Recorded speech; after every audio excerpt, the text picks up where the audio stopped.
हाय everyone और very good morning to you all. जैसे कि हमें जीरोधा से दो नोटिफिकेशंस आए जहाँ पे हमारा दो सेल ऑर्डर ट्रिगर हुआ है। तो let's get into the technical analysis of those two stocks और देखते हैं कि वो स्टॉक एक्चुअल में बेचने लायक है या नहीं है। इस मेथड से या इस पूरी प्रैक्टिस से आपको भी एक्सपीरियंस आ जाएगा या आपको भी नॉलेज मिल जाएगा कि अगर आपको फ्यूचर में कोई स्टॉक खरीदना है या बेचना है तो आप कैसे खरीद या बेच सकते हो और कौन से प्राइस पे आप खरीद या बेच सकते हो। So let's get back to my screen. जैसे कि अगर आप हमारा ऑर्डर्स में देखेंगे तो जीटीटी में हमारा चार ऑर्डर ट्रिगर हुआ है, तीन ऑर्डर ट्रिगर हुआ है। दो है एचडीएफसी बैंक का जिसमें चार चार क्वांटिटी का सेल ऑर्डर आया है और एक है एचडीएफसी का, दूसरा है एचडीएफसी बैंक का। तो हम लोग उसका सिर्फ सिंपली चार्ट खोल लेते हैं और चार्ट में चले जाएंगे हम लोग वीकली पैटर्न में। तो we will look at weekly candlestick. 15 days का कैंडल स्टिक हमें देखने की जरूरत नहीं है, हम लोग वीकली का कैंडल स्टिक देखेंगे। तो अगर आप वीकली का कैंडल स्टिक देखते हो, अगर आपको सपोर्ट लेवल और रेजिस्टेंस लेवल ड्रॉ करना है तो कुछ इस तरीके से आप ड्रॉ कर सकते हो। फॉर एग्जाम्पल ये आपका वीकली चार्ट है H D F C bank के लिए। This is H D F C bank का चार्ट और इसमें हम लोग ड्रॉ करेंगे सपोर्ट और रेजिस्टेंस लेवल। तो आपको सिंपली एक हॉरिजॉन्टल लाइन ले लेना है, कौन से लेवल पे स्टॉक एक सपोर्ट लेता है वो एक ड्रॉ करना है और कौन से लेवल पे रेजिस्टेंस लेता है वो ड्रॉ करना है। जैसे कि आप देख सकते हो कि H D F C bank का ये वाला रेंज है। तो आप जब भी स्टॉक इस लेवल पे आता है तो एक एक परचेज ऑर्डर आप प्लेस कर सकते हो और जब भी इस लेवल के ऊपर चला जाता है जैसे कि 1600 का लेवल है तो वहाँ पे आप सेल ऑर्डर कर सकते हो। इसका मतलब ये नहीं है कि आपको हमें कभी भी स्टॉक इसके ऊपर नहीं जाएगा, but there are chances that stock will return from this level. इसके अलावा अगर स्टॉक इसके ऊपर चला भी जाएगा तो जब भी मार्केट में वापस वो नीचे इस लेवल पे आएगा तब हम लोग बाई करने का कोशिश करेंगे। तो अभी के लिए हम लोग H D F C bank का ऑर्डर प्लेस कर देते हैं बिकॉज ये जो ट्रिगर्ड ऑर्डर हुआ था तो उसमें मैंने ऑथराइज नहीं किया था अपने स्टॉक्स को, तो वो अपने आप नहीं बिकता, हमें ऑथराइज करना पड़ता है या तो आपको एक लेटर देना पड़ेगा अपने ब्रोकर को। तो मैं सेफ साइड रहना चाहता हूँ तो मैंने ऑथराइज का ऑप्शन रखा है।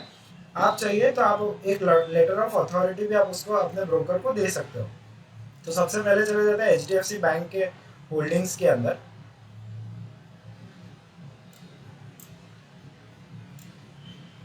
एच डी एफ सी में हमारे पास चार स्टॉक्स अवेलेबल है। तो इन चारों स्टॉक्स को हम सात स्टॉक अवेलेबल है। तो इन सातों स्टॉक को हम लोग H D F C bank को 1605 रुपये में 1604 रुपये में सेल आउट करने के लिए रख लेते हैं।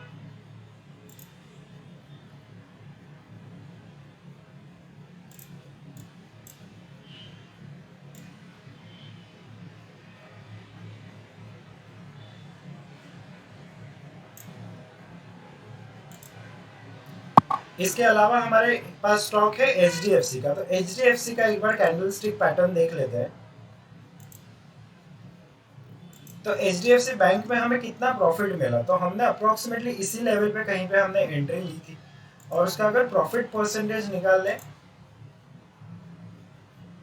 तो हमें 24% का गेन हुआ है। टोटल 24% का गेन हुआ है विद इन 25 बार्स। 25 बार्स मतलब 6 महीने के अंदर। तो अगर यही सेम पैसा अगर आप H D F C bank के अंदर फिक्स डिपॉजिट इंस्ट्रूमेंट के अंदर रखते हो तो वो आपको 6 या 7% मैक्सिमम आपको रिटर्न देता है और उसके लिए भी उसको पूरा साल लगता है। और वही चीज़ स्टॉक मार्केट में करने की वजह से हमें 24% का रिटर्न मिला, that too within a span of 6 months. तो ये स्टॉक अभी जब भी नीचे आएगा इस लेवल पे आएगा तभी हम लोग ट्राई करेंगे इसको बाई करने के लिए। अगर ये स्टॉक यहाँ से ऊपर इधर भी चला जाता है तो जब भी ये इस लेवल पे आएगा तो ये सपोर्ट लेवल की तरह से काम करेगा नेक्स्ट टाइम के लिए। तो उस टाइम पे हम लोग एच डी एफ सी का स्टॉक वापस से बाई करेंगे, बट इस लेवल पे निकल जाना ही ठीक है। इसके अलावा हम लोग ट्राई करेंगे एच डी एफ सी का चार्ट देखने के लिए। एच डी एफ सी का चार्ट अगर आप देखो वीकली कैंडल स्टिक के ऊपर तो एच डी एफ सी में अभी भी थोड़ा स्कोप है। फॉर एग्जाम्पल अगर ये हम सपोर्ट लेवल ले रहे हैं और अगर आप देखोगे तो स्टॉक ने इस लेवल पे सपोर्ट लिया है, स्टॉक ने इस लेवल पे रेजिस्टेंस लिया था पहले जो रेजिस्टेंस की तरीके से काम करता है, नेक्स्ट टाइम में वही सपोर्ट लेवल की तरीके से काम करता है। जैसे कि आप देख सकते हो इस लाइन के ऊपर स्टॉक बार बार मुड़ जा रहा है। दूसरा अगर सपोर्ट लेवल देखेंगे तो ये एक सपोर्ट लेवल हो सकता था, बट जैसे इसने ये सपोर्ट लेवल को भी ब्रेक किया है तो इस लेवल तक जाने की पॉसिबिलिटी है कि HDFC का स्टॉक अप्रोक्सीमेटली 2800 तक पहुंच सकता है।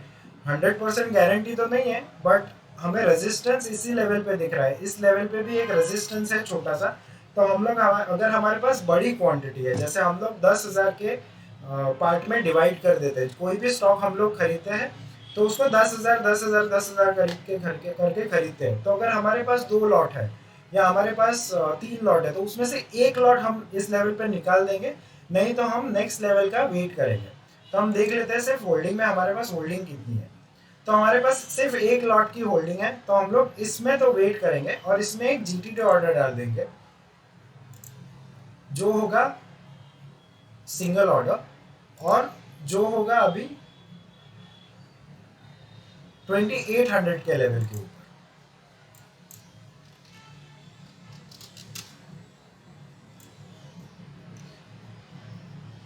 चार स्टॉक लेंगे क्योंकि हमारा 10,000 का एवरेज है, तो 4 स्टॉक हमारे पास अवेलेबल है, तो 2800 के ऊपर हम लोग ये एक ऑर्डर प्लेस कर देंगे।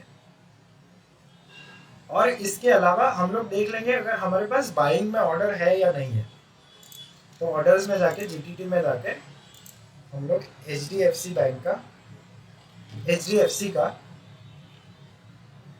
बाई ऑर्डर चेक कर लेते हैं।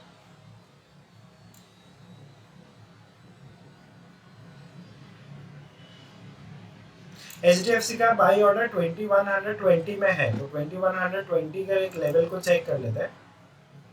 तो अप्रोक्सीमेटली इसी लेवल पे हमने बाई ऑर्डर रखा है 2120 का, तो इस लेवल पे हमारा बाई ऑर्डर तो है, तो बाई ऑर्डर प्लेस करने की ज़रूरत नहीं है। इस लेवल पे सेल करने की भी ज़रूरत नहीं है, हम लोग वेट करेंगे इस लेवल का। अगर ये लेवल आता है तो हम लोग सेल आउट कर देंगे, ठीक है। इसके अलावा हम लोग पोजीशन देख लेते हैं अपनी ज़ीरोधा में। तो ज़ीरोधा के अंदर हमारी जो कवर्ड कॉल थी, जिसमें हमने निफ्टी बाई किया था और उसके अगेंस्ट में हमने कॉल बेची थी,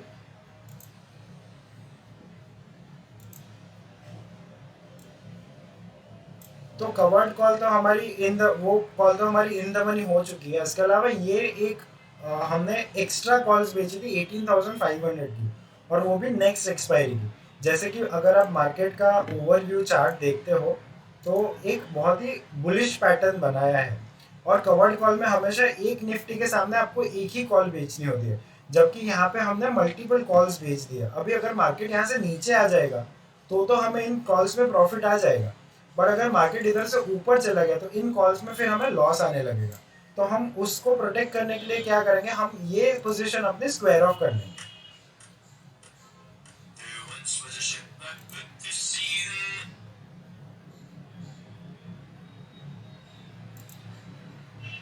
तो ये पोजीशन हमें स्क्वायर ऑफ कर लेंगे, क्योंकि हमें अपनी सेफ्टी चाहिए, हमारे कैपिटल की सेफ्टी चाहिए।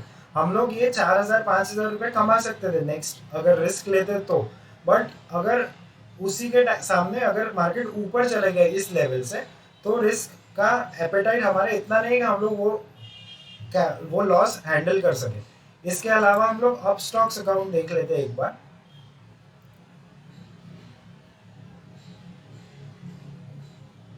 तो अप स्टॉक्स अकाउंट के अंदर हमने निफ्टी शॉर्ट करी थी अप्रोक्सीमेटली 1800 के लेवल से।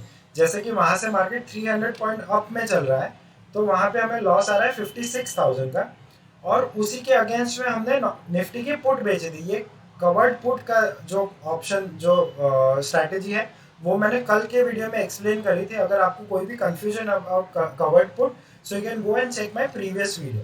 तो कवर्ड पुट के अंदर हमें यहाँ पे 12,000 और 6,000 का प्रॉफिट आ रहा है, जो हम नेक्स्ट वीक में स्क्वायर ऑफ करेंगे। इसके अलावा हमारा जो ग्रो का अकाउंट है, जहाँ पे हम लोग स्ट्रैंगल का ट्राई करते हैं, स्ट्रैंगल बनाने का कोशिश करते हैं, तो वहाँ पे हमें 5,000 का प्रॉफिट लॉस आ रहा है, जो भी हमें अब तक नेक्स्ट गुरुवार तक हमें कोई चेंज करने की ज़रूरत नहीं है। So I hope this series will help you becoming a better part time trader. अगर आप कहीं पे जॉब भी करते हो, कहीं पे आपका कोई और बिजनेस है, और आप दिन का 10-15 मिनट भी इसमें दे सकते हो, या गुरुवार से गुरुवार भी दे सकते हो। अगर गुरुवार को सिर्फ 10-15 मिनट दे सकते हो तो भी आप पार्ट टाइम ट्रेडिंग करके एक अच्छी इनकम अप्रॉक्सीमेटली 25 to 30,000 पर वीक के हिसाब से आप इनकम अर्न कर सकते हो। और उसी का लाइव डेमोन्स्ट्रेशन दिखाने के लिए हमने ये सीरीज चालू करी है जहाँ पे हम लोग लाइव ट्रेडिंग करके आपको दिखाते हैं। तो thank you so much for watching, thank you for giving your time, and I hope you like the content what we are creating. If you have any doubts or confusion about any of the content or any of the strategy, you can mention in the comment section below. We will try to answer your queries. Thank you.